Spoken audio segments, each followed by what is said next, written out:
Nice to be back. It's been 2 years since we were here. I have to say you're all looking a little bit healthier than when I last saw you.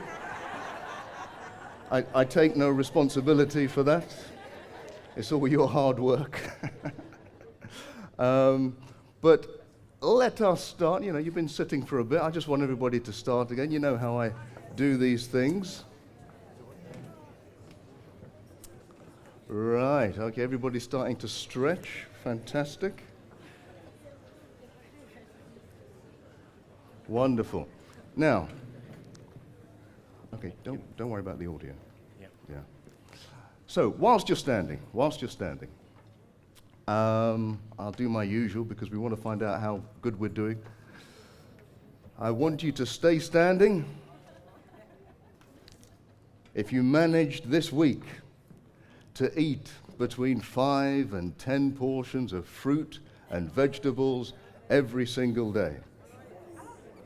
Every single day. Stay standing. If you didn't, sit down.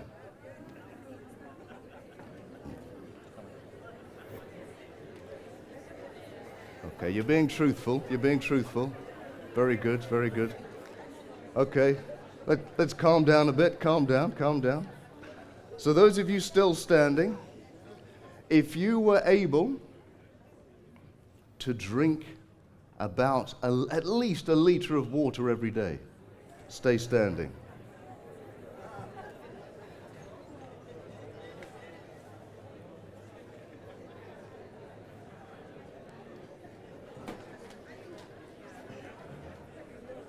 For those of you still standing, if you were able to sleep between 6 and 8 hours every night. No, I need to see the next front. No. Okay, don't worry. Yeah. Stay standing. Excellent. Now, the one that usually gets everyone is if you were able to exercise every day so far. Stay standing. Otherwise, sit down. Right.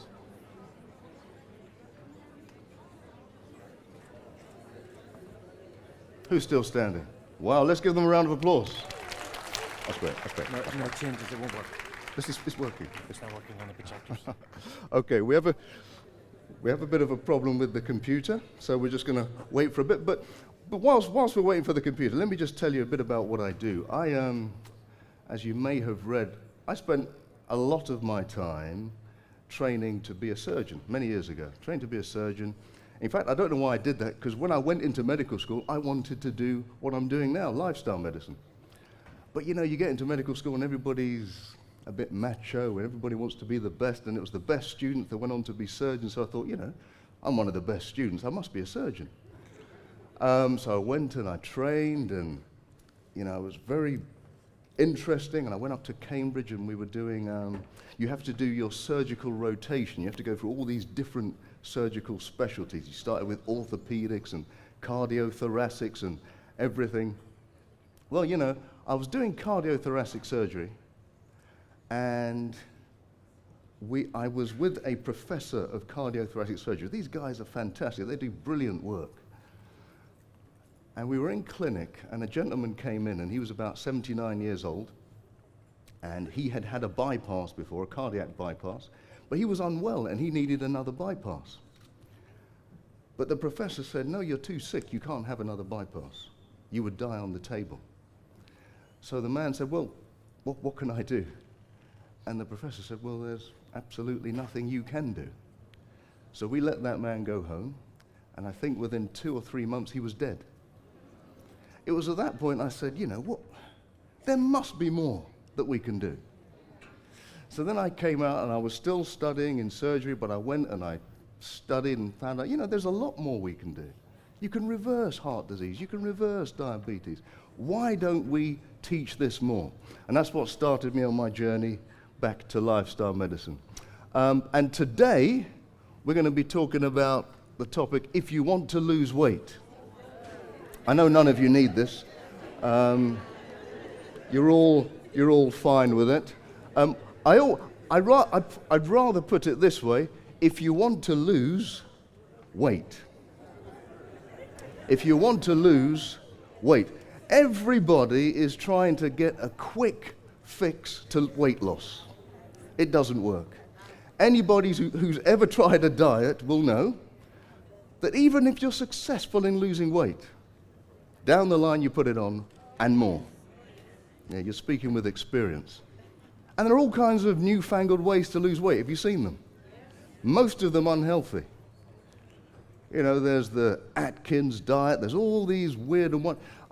A month ago, actually, I lost an awful lot of weight. It's a new diet. It's called diarrhea and vomiting. I don't know if you heard about it. You know, I must have eaten something. Honestly, I don't recommend that one. I don't recommend that one. But what we're going to be talking about is how to beat dying from diabesity. And some of you may know there's a book coming out by a certain gentleman on diabesity. Diabesity is the combination of obesity and diabetes. And there is no reason that we should be dying from it. Look at what's going on in the Western world today. The Western culture, we've just been hearing about the media. The Western culture with food has become a global culture, right? It's being exported all over the world. And why? You know, the Western diet is high fat, high sugar, high salt, high protein, low fiber, low nutrients. You know, there are people who live in these rich countries like Britain and America and Europe who eat as much as they want to every day, but they're low in nutrients. They're malnourished because they don't eat the right thing.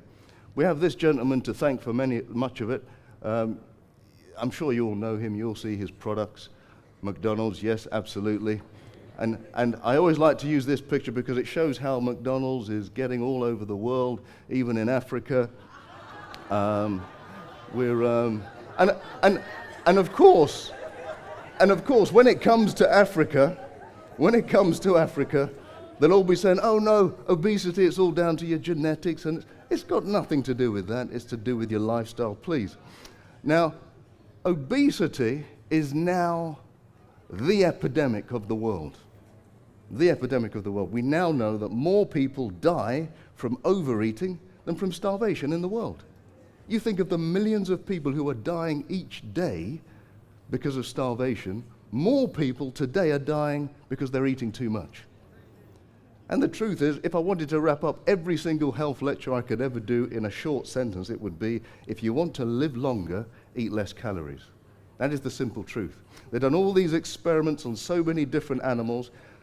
The less food you give them, the longer they live. The less calories they take in, the longer they survive. Because obesity impacts all of these different illnesses and more. It doesn't help with any illness at all. Everything, you know, high blood pressure, heart disease, cancer, diabetes, everything is linked to obesity. But I must ask you, what makes the Western diet so attractive and addictive to the rest of the world? What is it? What is it about it? Well, I always say you can find the answers in the animal kingdom. Find the answers in the animal kingdom. Somebody tell me something interesting you know about a shark. What do you know about a shark? Tell me something interesting. They've got a lot of teeth. Oh, very good. Sharks can actually identify and smell one drop of blood from up to 1 kilometer away. 1 drop of blood, 1 kilometer away, a shark can smell it, and it will head in that direction. Now, my question to you is, why would they be designed in that way? Why? Well, the reason would be that it's easier, surely, to catch a wounded fish than a healthy fish. So, if it smells that a fish is bleeding, it will head to it because it doesn't have to expend so much energy in catching it. There is this idea in the animal kingdom that we all are slaves to this motivational triad. That means that we try to seek pleasure, avoid pain, and save energy. All of us try to do that. And if you see me on the couch sometimes, you can probably, I can identify with that. Look, a motivational triad for food is this. We seek pleasure. Sugary food stimulates all the pleasure centers in the brain. It makes us feel good. And when your blood sugar goes low, well, you don't like it. It doesn't make you feel good. You can get a bit ratty. So you try and avoid that by replacing it with more sugar. The best way to save energy is to eat energy-rich food. So we love the fatty, sugary foods. This is very interesting, actually. Sugar stimulates exactly the same pathways as the pathways stimulated by heroin. It's exactly, the nerves are exactly the same. That's why some of us find it so difficult to give up sugar. You know, you know about my problems with donuts. I've told you about that many times. And you know, I'm donut free. I'm donut free for several years. Thank you very much. But I do remember I was patting myself on the back, being so good and avoiding sugar for so long. And I was in the kitchen, and my wife came in, and she had a shopping bag, and she put the shopping bag down, and I could see a packet of biscuits in that shopping bag. She went up, had a shower, came back, and by the time she came back, I'd finished that packet of biscuits. And I said to her, "Look what you've made me do. This is your fault, this is not my fault. You're feeding my addiction." But we have these addictions, it's so powerful. It is more than just trying to change your diet, it's an absolute addiction.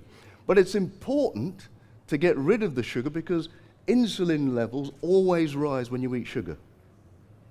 And if insulin levels are always rising when you're eating sugar throughout the day, that means you're at risk of insulin resistance. You're at risk of insulin resistance. That means you're closer to becoming diabetic. Now also, insulin is a hormone that makes things grow. It makes your cells grow more. So if insulin comes across anything like a cancer cell, and we've all got cancer cells somewhere in our body, it will make the cancer grow.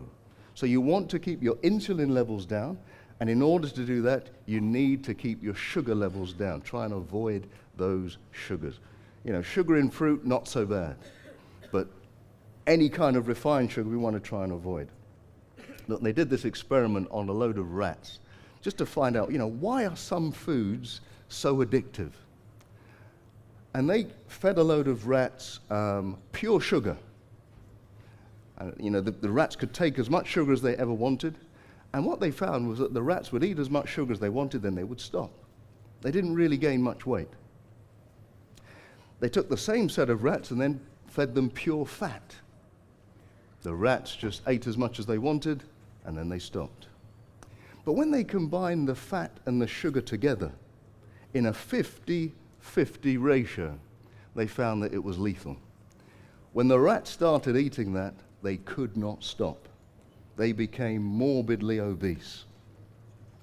So that combination of sugar and fat in the 50-50 ratio makes us want to eat and eat and eat. And where do we find this? In all the good stuff, right? Cakes and biscuits and ice creams, custard and chocolate.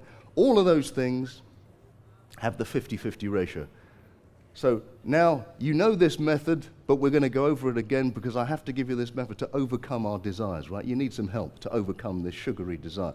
So obviously, by coincidence, it's called the Dr. Chidi method. And actually, you should be able to tell it to me, but let me just remind you of it. It is when you see that sugary donut, cake, biscuit, whatever it is you want, the worst thing in the world is to say, I must not eat that donut. If you say that, you want it even more. You will desire it. You know, there have been times in my life when there has been a cake in the house, and I've been saying to myself, well, I'm not going to eat that cake. And I get through the day, I'm fine, I go to bed, my eyes still open, thinking about that cake downstairs. Well, look, I'm not going to get to sleep unless I have just a little slice. That's not going to put any weight on. That's just a little slice. I'll just taste it, and then that's it. So you go down, convincing yourself that you're getting better. So you just have that little slice, you taste it, and all those stimulations have started again. You end up eating half the cake before you go to bed. So trying to say, don't eat the donut, don't eat the cake, does not work. It doesn't. It just makes it even more, the feeling even stronger. The best thing to do is to say, look, I'm going to eat that cake. Let yourself relax for a bit. Let the stress levels go. I'm going to eat that cake, but I'll eat it in half an hour. And whilst you're saying that, you eat an apple, which will release glucose slowly into your bloodstream. Within half an hour, you'll have enough sugar in your system to overcome the desire. Now, some of you who may be die-hard sugar addicts might say, well, look, after half an hour, I still might want that cake. That's true. We'll try it again. You know, have another apple. Maybe at the end of the week, at the end of the day, you have eaten 5 apples. That's not a terrible thing, isn't it? That's your 5 a day. That's your 5 a day. You know, by the way, you know the 5 a day, right? You hear about the 5 a day. Do you know why? Do you know why it's 5 a day? Well, because the government didn't believe that the British people could cope with the actual real figure, which is 10 a day. The real figure should be 10 a day. In Australia, they go for 7 a day. But we should really be aiming for 10 pieces of fruit or vegetables during the day. That is the ultimate goal. So that's it. So it's called Dr. Chitty because we say, don't resist it, choose to have it, but delay it. That is the Dr. Chitty method. You'll never forget that again. So these are just ways to overcome. Thank you very much. These are just ways to overcome those desires. Let me give you another way. Okay, so for all of you, let's say I give you this task. The task is I want you to eat 4 apples in 2 minutes. 4 apples in 2 minutes. Now, I want to see your hands. How many of you would choose, but you got a choice between Golden Delicious and Granny Smith, okay? Golden Delicious or Granny Smith. How many of you would choose Granny Smith apples? Okay. How many of you would choose Golden Delicious? Okay. Let me see those of you who would choose Granny Smith again. I just want to point out the weirdos in the audience.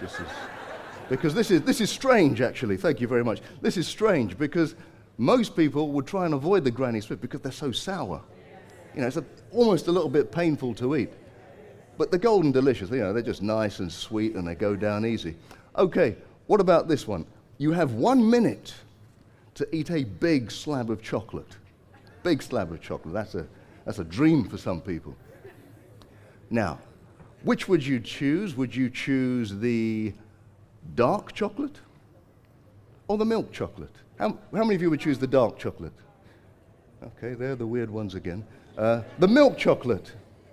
Most of us would choose milk chocolate because it's sweet and it goes down easy. What we say is that bitter is better and sour has power. If you eat something bitter or if you eat something sour, it actually slows down your appetite. So if you find yourself, you've fallen, you're going through a tray of donuts, you know what you're doing is wrong, but you can't stop yourself. Eat something sour, eat something bitter, and it will suppress your appetite. That actually does work. If you're able to do this for long enough, you'll find that your taste will actually change. Your taste buds start to change. In fact, you'll find that eating so many sweet things become a little bit offensive to your tongue. But it does take a while. I mean, it takes about a month for you to get over this. Now, something I always like to talk about is the fact that obesity is very simple.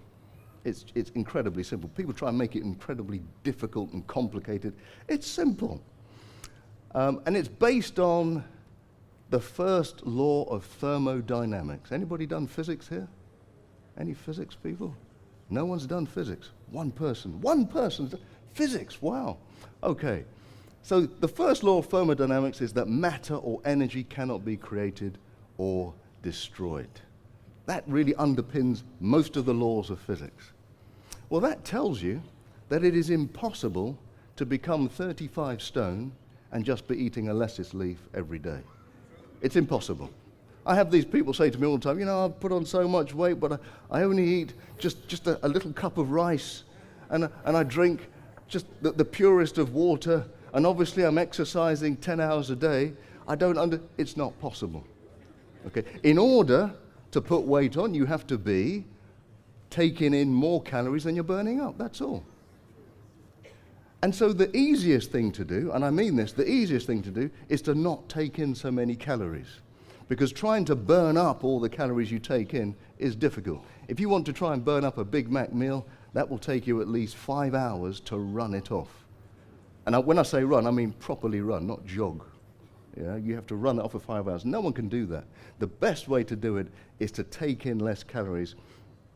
And you take in less calories, as we'll see later, not by eating less, but by eating more, but eating more of the foods that have less calories, that's all.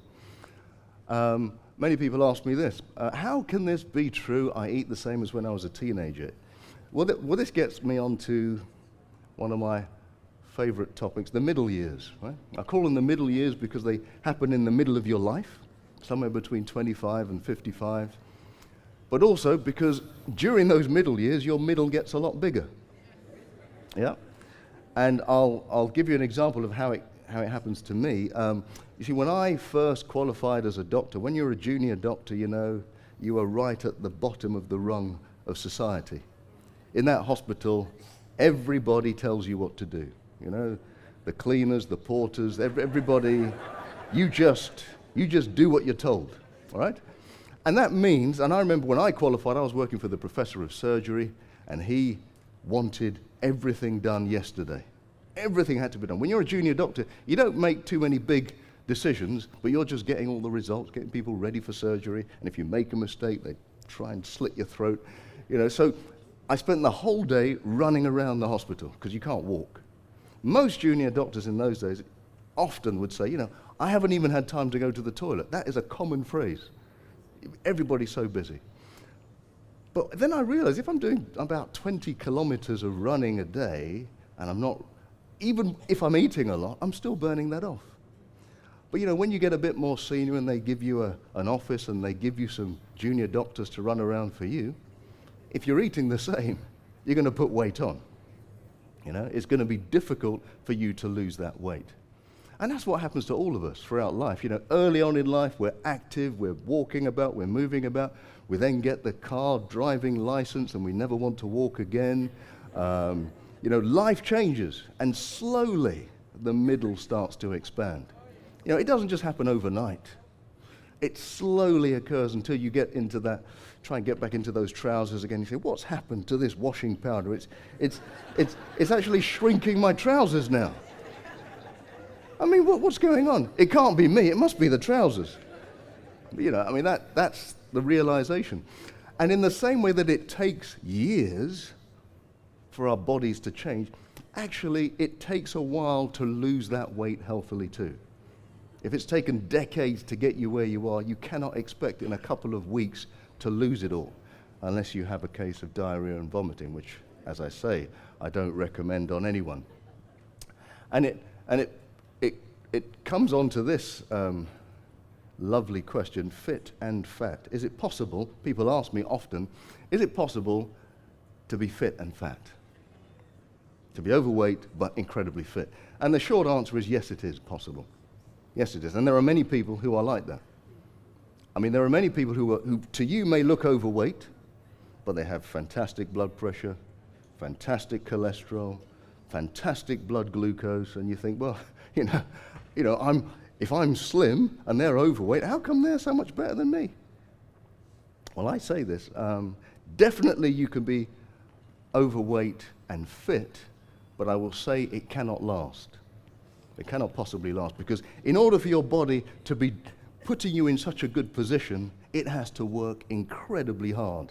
And eventually it just says, look, I can't cope with this, I'm giving up. I'll use this example. Imagine there are two people, two identical twins, they buy identical Ferrari cars, right? Identical Ferrari cars. They go everywhere the same speed, same distance, they do exactly the same thing. At the end of the year, when they're having their car serviced, they look at the engine's going to look the same, right? They've done exactly the same thing. Now, think about those two individuals in their two identical cars, but one of them now does everything carrying a 5-ton weight. So they perform exactly the same, but one of them's carrying so much weight. At the end of the year, when you open up the engine, they are not going to look the same. One engine is going to be worn out. The other one is just going to be fine.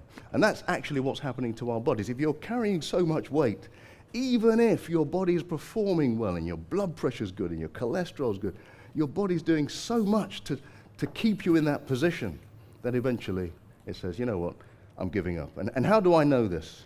Well, let me tell you, you never see a person of 100 years old who's overweight. They don't live that long. When I look at all those people who make it to 100 years old, none of them are overweight, none of them are obese. And it just happens that you cannot survive for that long.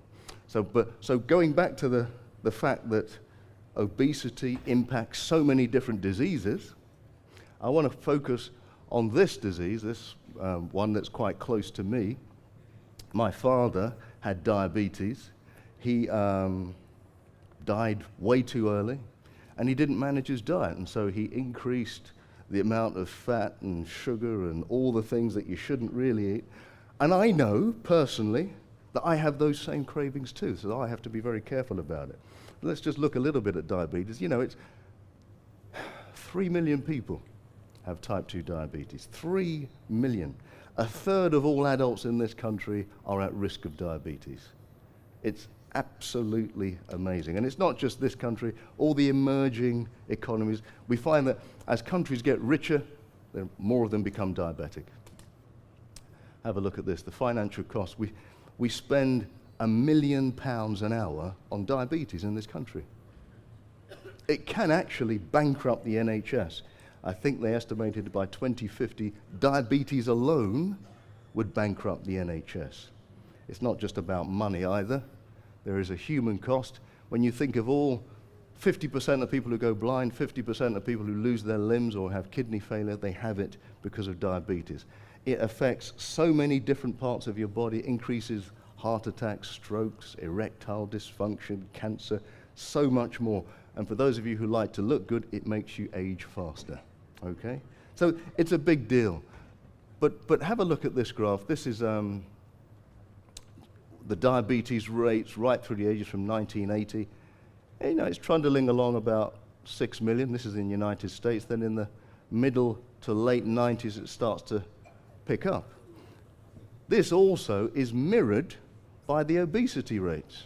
Same thing. And we know that 50% of diabetes is linked to obesity. 50%. So that's why we like to call it diabesity. They are so inextricably linked. But have a look at this graph and tell me what you see. Look, the dark columns, first of all, these are different countries, USA, Holland, England and Wales, Scotland, Italy, Japan. The dark columns are the amount of carbohydrate they eat. The lighter columns is the amount of fat they eat, and this line represents the incidence and death rates from diabetes. And as you can see, this was done in 1925, so we've known this for a long time. And what you can obviously see is as fat content goes down, diabetes rates go down. As carbohydrate rates go up, diabetes rates go down. And for many people, that doesn't actually make any sense, because I thought that, you know, you should avoid carbohydrates. You know, you're talking about donuts and stuff like that. But actually, fat is actually a bigger driver for diabetes. And the carbohydrates that they eat in Japan are not simple carbohydrates. They're complex carbohydrates. Fruits and vegetables, they're carbohydrates. Beans have lots of carbohydrates too. Let's just show you a little bit about how diabetes works.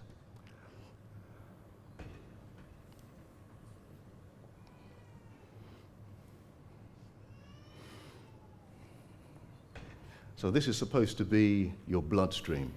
And through your bloodstream, you've got lots of blood going through, but also you have these insulin molecules there too. And these little glucose balls, every cell in our body needs glucose to survive. No cell can survive without glucose. So once you've eaten something and it's been digested and it goes into every part of your body, these little glucose cells go everywhere. So they're in the blood and they're waiting just to get into your organs.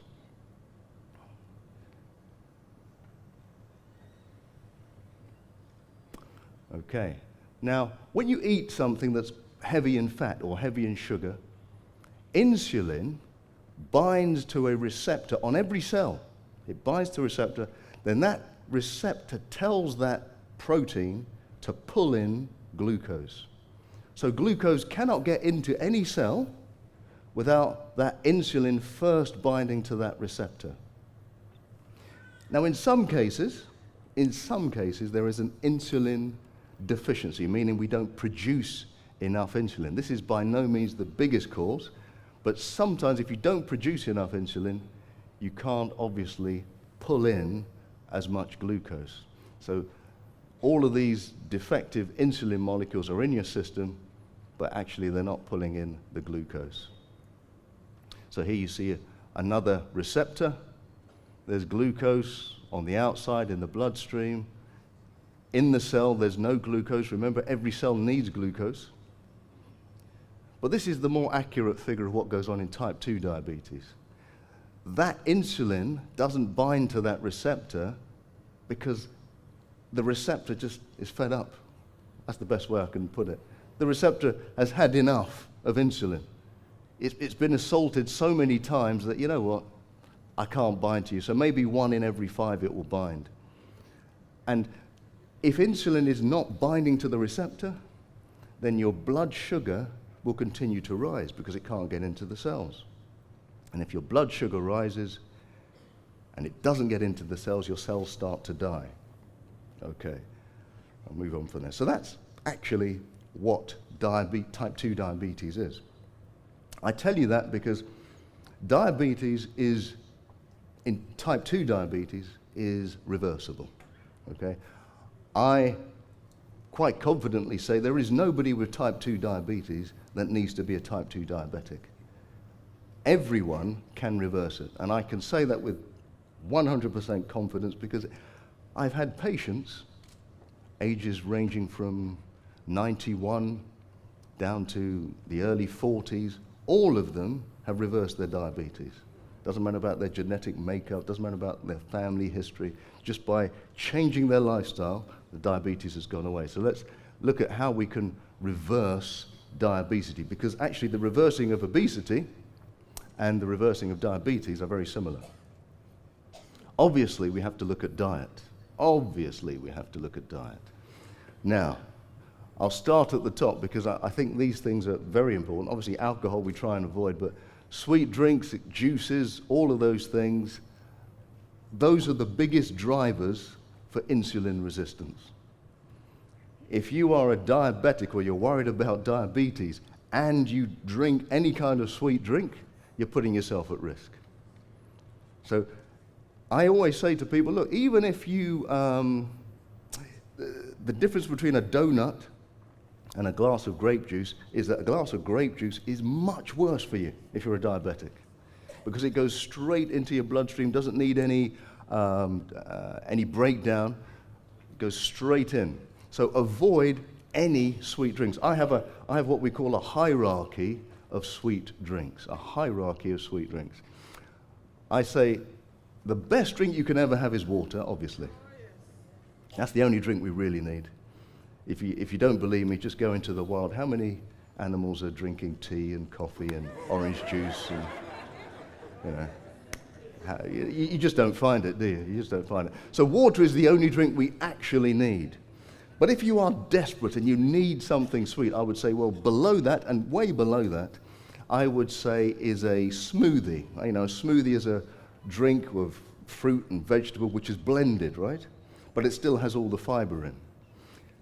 Below that, I would say one of these natural juices when you juice at home and you take all the goodness and the fiber out and just have that little bit of juice. I don't understand that. It doesn't make any sense to me. It's not great for you, but it's okay. Below that are the juices you buy in the shops. Below that are the other sweet drinks, like all the fizzy drinks. And I would say probably equal at the bottom is alcohol and all the artificially sweetened drinks. So the sweetened drinks that are sweetened with aspartame, you know that?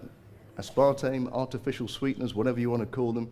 Those are some of the most toxic drinks you can have. We know they cause cancer in young men. We know they cause strokes in women, young women. We know they can cause brain tumors in children. You may ask yourself, well, why is it actually licensed? And I suggest you look into the history of aspartame. It was because of these big American lobbies that were pushing it through the parliament, through their government. That's the only reason why we have it legalized today. But I would say avoid them like the plague. Aspartame is also present in all those, just about every chewing gum that there is now. So avoid it. It's toxic for you, honestly. So this is the number one thing. If you want to, if you just do this, if you just don't take any sweet drinks, I guarantee your waistline will start to narrow. I guarantee it. No problem at all. But you want to go further, we have to replace energy-dense food with energy-light food. So get rid of the chocolate, the biscuits, the cakes, etc., and we try and replace it with fruit and vegetables and whole grains. You know, for most of that, you can eat as much as you want because it fills you up, and you can't eat as much as you could for a biscuit or a cake. You know, one little biscuit can have the same amount of calories as almost half a melon. But, you know, you just can't eat the amount of melon as you can a biscuit. Great. Now, you know about my aversion to milk. You just need to avoid milk. You know, there is no reason for us to be drinking milk. No animals in the wild drink milk, and certainly they don't drink milk from other animals, right? Milk has so many hormones in it that actually tell your cells to grow and get bigger. Because remember, that milk was designed to make a little calf into a big cow. So you drink it, you are taking on all those hormones, and it is telling your body to grow. It's therefore very difficult to lose that weight.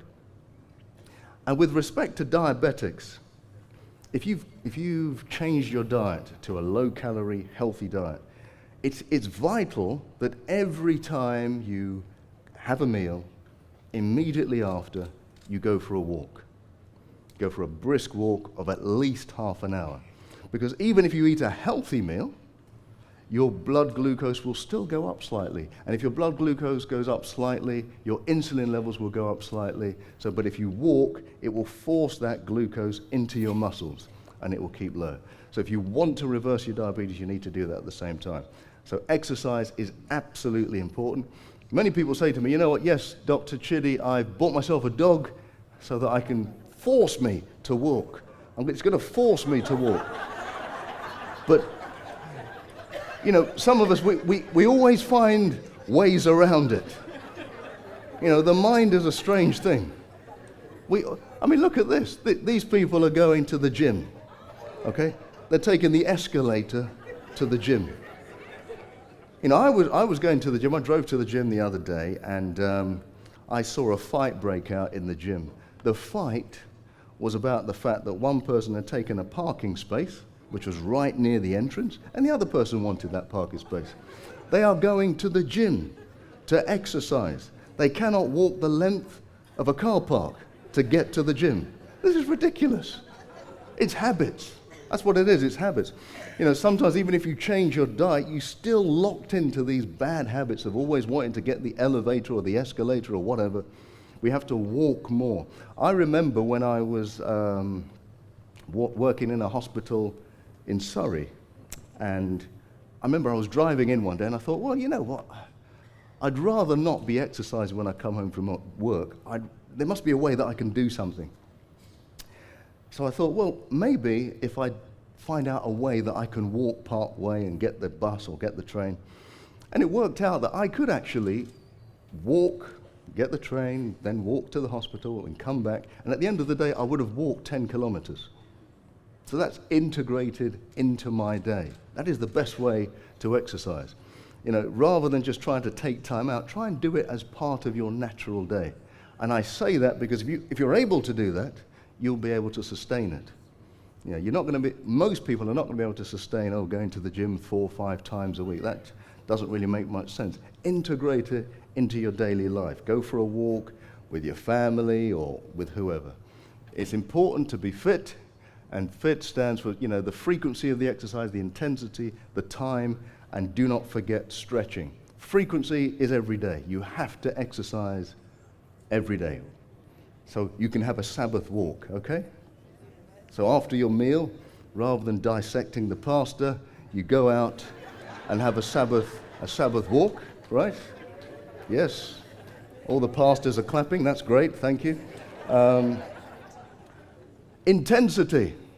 I keep talking about walking. There is no better exercise than walking. There's nothing better. It's what we're designed to do. You burn calories. It keeps your heart in check. You don't have to go running. And by the way, don't run if you have any problems with high blood pressure. If you have any problems with high blood pressure, you shouldn't be jogging. You should just be walking. If you have any problems with high blood pressure, you shouldn't be doing any weight training, because all of these things raise your blood pressure significantly. Okay. I like to aim for doing 60 minutes a day of exercise. And this one that people always try and forget. In the morning and in the evening, try and stretch, okay? It just prevents injury later on in life, okay?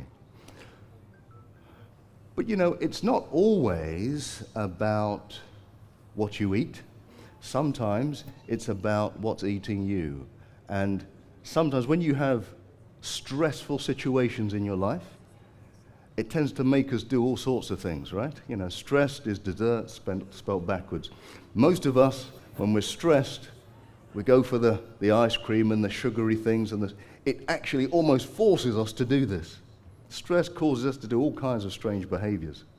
So how do we overcome it? Well, look, first of all, we need to try and think about things that are positive and peaceful.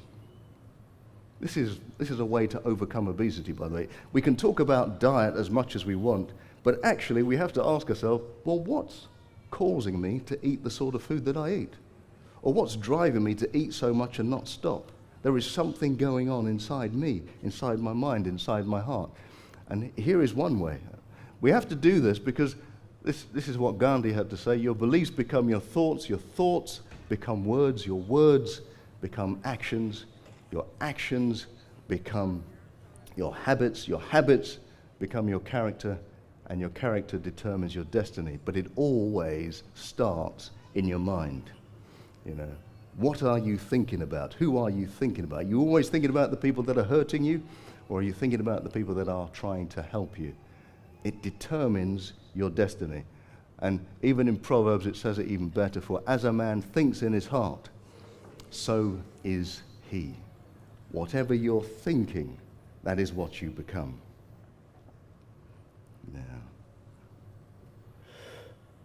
And so the reason why I said if you want to lose weight is because it takes patience.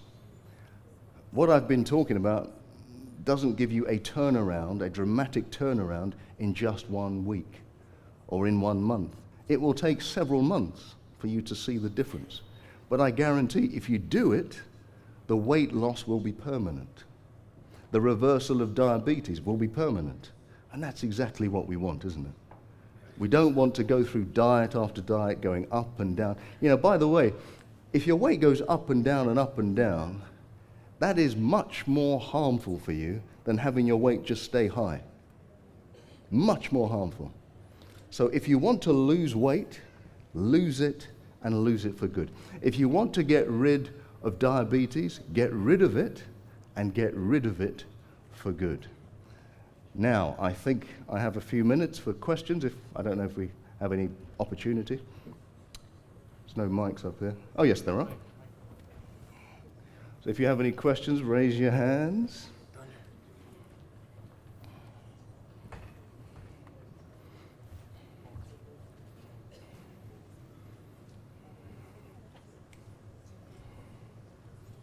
Drinking a glass of lemon, sort of squeezed in water every morning, does it help to lose weight? Yes, it does, because that lemon, I mean, lemon's quite, sour and everything, but it hasn't got a lot of sugar in it. A lot of people don't like to drink just water. They want to put something in it, so it could be mint or lemon or lime squeezed in. Perfect, because the more water you drink, the more weight you'll lose. By the way, let me just tell you this. If you drink 2 liters of cold water every day, you know, it takes energy to warm up that water in your system. Yeah? Where does that energy come from? It has to come from your body. In order to raise the temperature of that water, you have to burn fat to raise the temperature of the water. So just by drinking some cold water, in fact, it's been found if you drink 2 liters of cold water every day, by the end of the month, you would have lost 4 pounds. Okay, that's quite amazing. And in fact, you've just reminded me of something else that I forgot to tell you. Look, we talked about exercise. Exercise is great. But I like to make things easy for people. Even more than exercise, you can lose weight by not even going out of your house. Simply by standing, okay? Simply by standing. You know, you burn up twice as many calories standing as you do sitting. It has been shown that if you go to work and you are able to stand at your desk rather than sit at your desk just for 6 hours a day, the number of calories, excess calories you would have burnt at the end of the year would be the equivalent as if you have run 25 marathons. You don't believe me, do you? 25 marathons. Anybody run a marathon here anyway? Anybody done 25 in 1 year? Simply by standing for 6 hours more than sitting, you will burn up that many calories. I have a standing desk at home. All of my work I do when I'm standing. And yes, you actually find you burn up more fuel. Great. It's just a clarification. A clarification. Yeah, just beginning, you talked about fruits versus refined sugar. And you said fruits is better than processed, refined sugar. Yes. I've heard, people suggest that fruits are bad because it does contain sugar. I know it's natural. Can you just clarify what you mean by better than refined sugar? Are we saying that fruits are kind of bad or? No. Okay, I'm saying fruits are fantastic. Great. Yeah, fruits are absolutely fantastic. All the refined sugar is, adulterated sugar by us. And anything that's adulterated, mucked up by us is always bad for us. Fruit is fantastic. Yeah, there's no question about that. Now, look, if you're a diabetic, in the process of diabetes, there are certain fruits like bananas and grapes that are high in sugar. You just need to limit them. But they're not bad. They're never going to be bad. Hello. What do you do when you have been on so many diets, so things like lipotrim, cabbage soup diets, for a number of years, so that when you then start to eat regularly, even if it's just a small amount, you're putting on weight? How do you then move from that continuum of dieting to eating regularly? Yeah, it's a personal thing, and we're all different, by the way. Okay, so what works for me isn't going to work for you. For example, I often would eat 1 meal a day. Okay, you have to find what works for you. If you're on, I've no idea. These ideas of cabbage soup diet or juicing diets, they are unsustainable. We're not designed for them, right? When God put us in the Garden of Eden, He didn't give us soups and juices. He gave us fruit, right? He told us what to eat. So those diets are never going to be sustainable. So you have to look at what works for you. And so I know that there are certain people who do diets whereby they will eat good, healthy food, maybe 4 or 5 times a day, and it's in a small amount. And that may work for them, but not all of us can do that. For me, I can do 1 meal a day or 2 meals a day, but you just have to see what works for you. But make sure it's based on, I use the word common sense. A lot of these diets are not based on any common sense. The Atkins diet, for example, okay, you just eat loads of meat and loads of, it doesn't make any sense. Go ahead. Any more? Yes, it's me. Sorry, doctor. Yeah. Okay. From what you're saying, That's okay. You go ahead. You go first. you're suggesting that we drink 4 of these, right? Yes. And that's easy. Yes. Thank you. That's it. I try. I try and make everything simple for people. Drinking that much of water, standing a bit more, avoiding juices, actually that will just shrink your waist. I learned this, the first time I learned this is when I was at a gym, and I noticed this guy who used to be training during the summer, but I never see him in the winter. But then I realized he was a proper bodybuilder.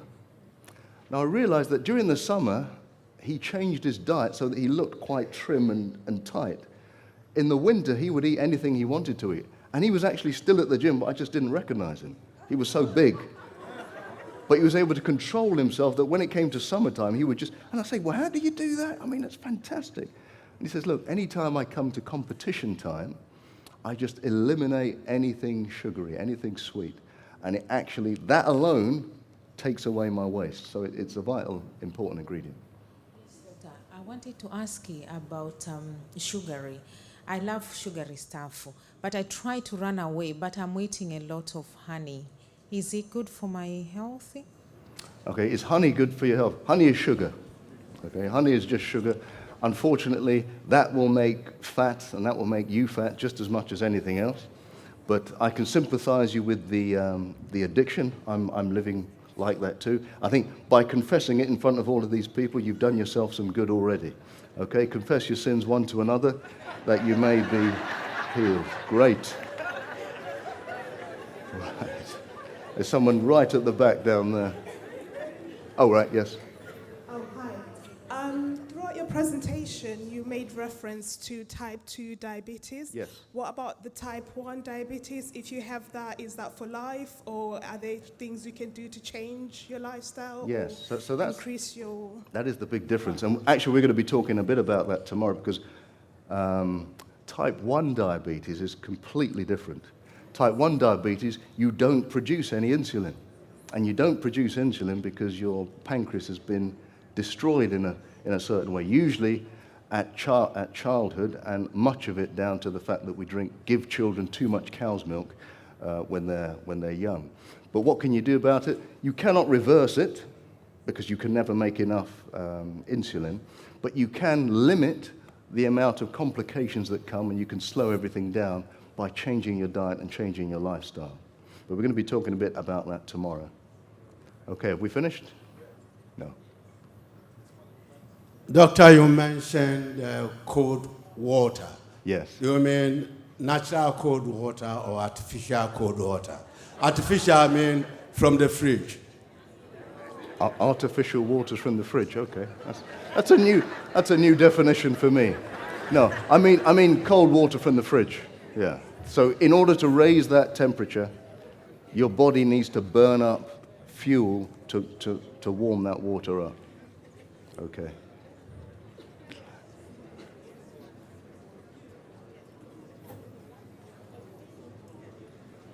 Tell me, what can I do to overcome very heavy palpitation? Okay. See, I was going to say something funny, but I've just controlled myself. I've controlled myself. No, okay, so very heavy palpitations, it depends what the cause is. So we would have to really have a discussion about what the cause is. Often the cause may be that your blood pressure is so high that your heart is struggling to push that blood out of the system that it sometimes goes into palpitations. Sometimes it could be that you're anemic. So if you're anemic, you're not getting enough blood to your system, so your heart wants to pump even faster. Often it can be that you're around some attractive men and your heart... I'll let it out, what can I say? But I would have to find out. You'd have to ask me after. Okay. I'm not mentioning myself, I'm just saying. That's it, time. Okay, thank you very much. Tomorrow we're going to be talking about self-defense, and what does that mean? Our bodies need to defend ourselves from cancer, and they need to defend themselves from all these autoimmune diseases. Type 1 diabetes is one of them there. All of these are autoimmune diseases that can be stopped, prevented, and reversed. But until tomorrow, I use my same phrase: continue to look back with forgiveness, look forward with hope, look down with compassion, and look up with gratitude. I'll see you tomorrow.